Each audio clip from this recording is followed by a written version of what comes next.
நம்ம வந்து பொதுவா டிவியில பார்த்து வர முகங்களை கொண்டாடணும். என்ன எல்லாரும் சொல்லுவாங்க, உங்க தமிழ் ரொம்ப நல்லா இருக்கு, எனக்கு ரொம்ப பிடிக்கும், நீங்க சூப்பர் அப்படின்லாம் சொல்லுவாங்க. நான் எதையுமே மண்டை ஏதிக்கிறது இல்லை.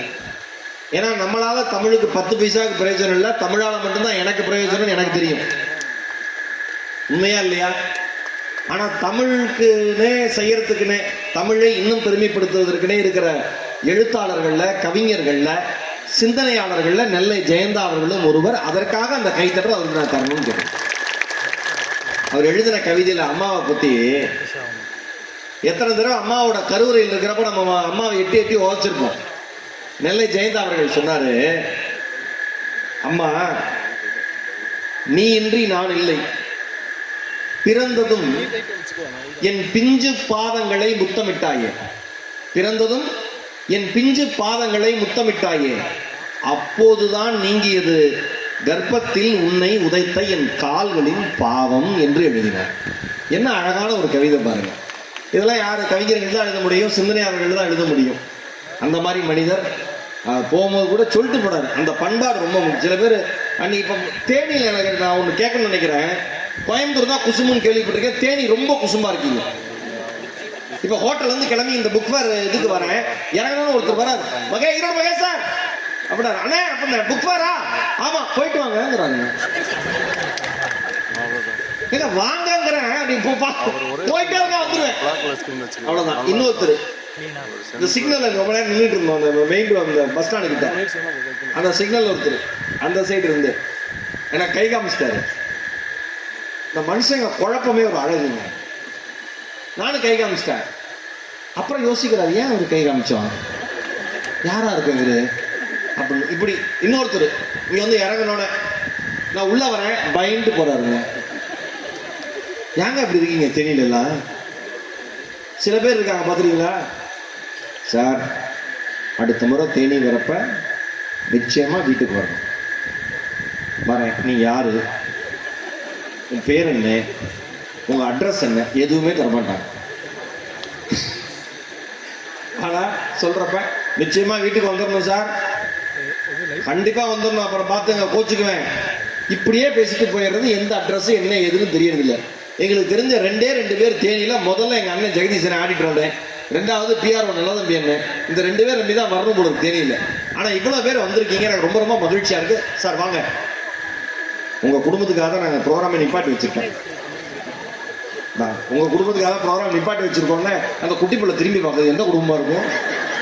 உங்க குடும்பத்தை தான் சொல்றேன் பாப்பா. ஏன்னா போன முறை வந்து தேனி புத்தக திருவிழா வந்து அந்த நிகழ்ச்சி பண்ணிட்டு போட்டோன்னா எங்களுக்கு அவ்வளவு மகிழ்ச்சி. இந்த முறை 27ஆம் தேதி நீங்க வரணும், உங்க குழுவினர் வரணும்னு சொல்லி அதை நீக்கம் செய்து மறுபடியும் பதிவு செய்து மறுபடியும் நீக்கம் செய்து மறுபடியும் பதிவு செய்த உங்கள் எல்லோருக்கும் இன்றைய மனமார்ந்த நன்றி வணக்கத்தை சொல்லிக்கிறேன். ஏன்னா கன்ஃபார்ம் பண்ணிட்டாங்க. அப்புறம் அவங்க யோசிச்சிருக்காங்க, போன தடவை பண்ண மாதிரியே பண்ணுவாங்களோ, இல்ல நிச்சயமா நல்லா தான் பண்ணுவாங்க. மறுபடியும் கன்ஃபார்ம், மறுபடியும் கேன்சல், மறுபடியும். ஒரே ஒரு விஷயம், பிஆர்ஓ நல்லதம்பி அவர்களுக்கு ஒரு பலத்த கைத்தட்டல் நம்ம தரலாம். இல்ல இல்ல அவருடைய மாட்டிலாம் விடல. ஏன்னா அவர் தான் விடவே இல்லை, நீங்க வரணும் வரணும் வரணும் வரணும் வரணும்.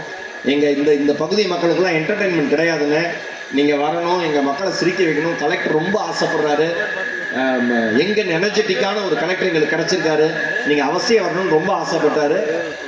ஒரே ஒரு விஷயம், எத்தனை மேடைகளுக்கு போனாலும் அத்தனை மேடைகளுக்கான புகழும் பணமும் எங்களுக்கு கிடைக்க போகுது. ஆனா புத்தக திருவிழா மேடைகளில் வந்து ஒரு பேச்சாளர் பேசுகிற பொழுதுதான் அந்த பேச்சாளரின் பேச்சுக்கான மரியாதை கிடைக்கிறது என்பது பேசுகிற எங்கள் எல்லாருக்கும் நல்லா தெரியும். அதனாலதான் புத்தக திருவிழா மேடையை நீங்க விடுறதே கிடையாது. ரொம்ப அழகான அரேஞ்ச்மெண்ட், அவ்வளவு அழகா சந்தோஷமா இருக்கு. இங்க வந்திருக்கிற எத்தனை பேர் புத்தகங்கள் வாங்கிட்டு உட்கார்ந்துருக்கீங்க, வந்து கை தூக்குங்க. புத்தகங்கள் வாங்கிட்டு வந்து உட்கார்ந்த அத்தனை பேருடைய பெயரையும் இப்ப நாங்க வந்து தனித்தனியா பதிவு பண்ணி அதை ஒரு குழுக்கள் முறையில கடைசியில போட்டு, குழுக்கள்ல யார் தேர்ந்தெடுக்கப்படுறீங்களோ அவங்களுக்கு வாட்ஸ்அப்ல 2000 ரூபாய் கை தூக்கணும் வரலாம். இதுக்குதான் இந்த பேச்சாரா, சும்மா நகைச்சுவைக்குது. அவனுக்கு ஒரு அண்ணன் ஒருத்தர் சாருக்கு ரொம்ப நேரம் கை தூக்கிட்டு வாட்ஸ்அப்ல அனுப்புறாங்க. அதுக்கு தான் போக வேண்டாம்னு சொன்னேன் இந்த ப்ரோக்ராமுக்கே அப்படின்னு அக்காட்ட கோச்சுட்டேன். ரொம்ப ரொம்ப மகிழ்ச்சி. இன்னைக்கு வந்து ஒரு நல்ல ஒரு கலகலப்பா, நீங்க சந்தோஷமா செய்திகளையும் கேட்கணும், அதே சமயம் சிரிக்கணும், வீட்டுக்கு போறப்ப நல்ல விஷயங்களை எடுத்துட்டு போகணும். இது எல்லாம் கலந்த மாதிரி ஒரு அருமையான நிகழ்ச்சி உங்களுக்கு பண்ணணுங்கிறதுக்காக தான் இந்த ஏற்பாடு. நான் எங்க அணியினரை அறிமுகப்படுத்திடுறேன். அதுக்கப்புறம் நிகழ்ச்சிகள் நம்ம தொடர்ந்து பண்ணிடலாம். முதலாவதா இந்த மேடைக்கு நான் அறிமுகப்படுத்த போற நபர் பேராசிரியர், தமிழ்ல முனைவர் பட்டம் பெற்றவர், மிகச்சிறந்த சிந்தனையாளர், கலக்கப்போதியார் நிகழ்ச்சியில ஆண்களுக்காக குரல் கொடுத்த ஒரு ஆண் காவலர் அப்படின்னு ஒரு பட்டமே கொடுத்துருக்காங்க. ஒரு ஊர்ல ஆம்பளைங்களுக்காக பேசி நீங்க தொடர்ந்து சந்தோஷம் சார் அப்படின்னு. அதுக்கப்புறம் அவர் வீட்டுக்கு போக முடியல, அது வேற விஷயம். அவர் தலைவி என்ன பண்றது. ஆனா அந்த மாதிரி ஒரு நகைச்சுவையும் இலக்கியமும் கவிதையும் நாவல் சம்பந்தமா, சிறுகதை சம்பந்தமா, தமிழ் சிறுகதை நாவல் வரலாற்றில் நீங்க யார் பெயர் சொன்னாலும் அவர்களுடைய எழுத்தை ஸ்லாகித்து பேசுகிற ஒரு அருமையான சிந்தனையாளர் எங்கள் அன்பு அண்ணன் கலக்கப்போவது யாருடைய காமெடி கிங் பேராசிரியர் பழனி அவர்கள். ஒரு பலத்த கைத்தட்டல் பேராசிரியர் பழனி அவர்கள்.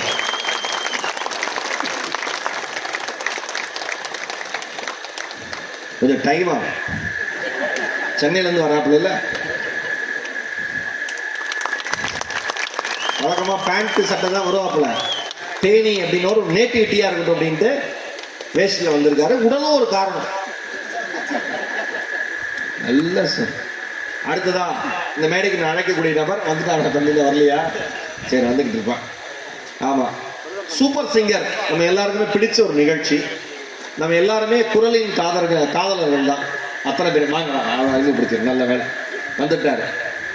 அதாவது தேனிக்கு ஒரு மாசம் முன்னாடியே வந்தாலும் ப்ரோக்ராமுக்கு 10 நிமிஷம் லேட்டா வரதை மட்டுமே கொள்கையா வச்சிருக்கிற கலக்கப்போது யாரெல்லாம் எத்தனையோ மிமிக்ரி ஆர்டிஸ்ட் இருந்தாலும், எத்தனையோ ஸ்டாண்டப் காமெடி இருந்தாலும், சவுண்ட் எஃபெக்ட்ஸ் மூலமா தன்னை உலக தமிழர்கள் மத்தியில் நிலைநிறுத்தி கொண்ட அன்பு சகோதரர் மைக்கேல் அகஸ்டின் அவர்கள். ஒரு பலத்த கைதட்டல் மைக்கேல் அகஸ்டின் அவர்கள். எனக்கு என்ன ஆச்சரியம், 5 மணில இருந்து எப்ப நிகழ்ச்சின்னு கேட்டவர் 6:45 இருந்து போன் எடுக்கல. இந்த மாதிரி பல விந்தையான அமானுஷ்யங்களோட தான் டிராவலே பண்ணுவேன். நீங்க உங்களோட எல்லாம் பழகி என்ன எல்லாரும் கேட்பாங்க, எப்படி சார் அப்படியே இருக்கீங்கன்னு. ஏன்னா இந்த மாதிரி ஜீவன்கள் தான் எல்லாம். எவ்வளவு மண்டை குடைச்சல் நம்ம கொடுக்க முடியுமோ அத்தனையும் கொடுத்துட்றாங்க. அதுக்கு மேல ஒண்ணு கொடுக்கறதுக்கு இல்லையா? அதனால லைஃப்ல என்ன நடந்தாலும் சாதாரணமா இருக்கு நம்ம.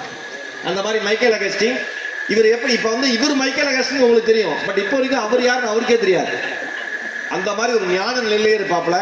ஆனா பெர்ஃபார்மன்ஸ் முடிச்சோட பாருங்க, தேனி மாவட்ட இந்த புத்தக திருவிழாவில் இந்த அரங்கத்திற்குள் எத்தனை பேர் அமர்ந்திருக்கிறீர்களோ அத்தனை பேரும் இவர் திறமைக்கு எழுந்து நின்று கைத்தட்டுவீர்கள். இது இவர் திறமை மேல எனக்கு இருக்கிற நம்பிக்கை.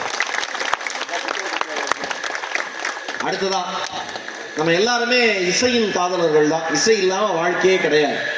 எல்லாத்துலயுமே ஒரு இசை நிறைஞ்சிருக்கு. சூப்பர் சிங்கர்ல மிக அருமையான ஒரு சிங்கர், எனக்கு பிடிச்ச ஒரு அன்பு தம்பி. நான் எந்த இடத்துல ஷோ பண்ணாலும் மேண்டட்ரியா என்னோட லிஸ்ட்ல நம்ம டீம்ல இவர் நிச்சயமா இருப்பாரு. நல்ல திறமை, நல்ல படிப்பு, நல்ல பையன். பாடினார்னா அசந்துருவீங்க. உங்க எல்லாருக்குமே பிடிச்ச சூப்பர் சிங்கர் புகழ் பின்னணி பாடகர் கௌஷிக் அவர்களை ஒரு பலத்த கைத்தட்டலோடு மேடைக்கு வருமாறு அன்புடன் அழைக்கிறேன். இன்னைக்கு அந்த இசையில் தொடர்ந்து நம்ம பாடணும். என்னோட வேண்டுகோள். கலக்கி எடுத்துருவான் தம்பி. பலத்த கைத்தட்டல்னு சொன்னேன். கேட்டுச்சுன்னா தம்பி வெரி குட். வாங்கக்கா. பாப்பா நிக்க வச்சிட்டீங்களா? சரி. இது என்ன கனகாம்பரமா? அது என்ன டிஷ் ஆட்டுற மாதிரி சைடில் இருக்கு கொண்ட, நல்லா அழகா இருக்கு, வச்சிருங்க. அது என்ன பின்ன அங்கே யார் ஆத்தா அதோ பாடிக்கிட்டு இருக்கு?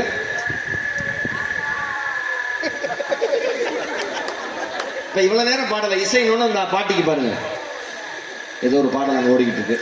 இப்போ அடுத்ததான் நான் மேடைக்கு அழைக்க போறவங்க மிகச்சிறந்த பாடகி, சூப்பர் சிங்கர் சீசன் 9ல வந்து தன்னுடைய திறமையால உலகம் முழுக்க இருக்கிற தமிழர்கள்ட்ட சென்று சேர்ந்தவர்கள். குரல்னா அப்படி ஒரு குரல். ஒரு அரங்கம் நிறைந்த கைத்தட்டலோடு பின்னணி பாடகி அபர்ணா நாராயணன் அவர்களை அன்புடன் மேடைக்கு வருமாறு அழைக்கிறேன். சுய உதவி குழு சார்பாக ஏதோ கொடுக்குறோங்காங்களே. இங்கே பாலன் அவர்களே எங்க இருக்காங்க? வாங்க மேடைக்கு வாங்க. கலெக்டர்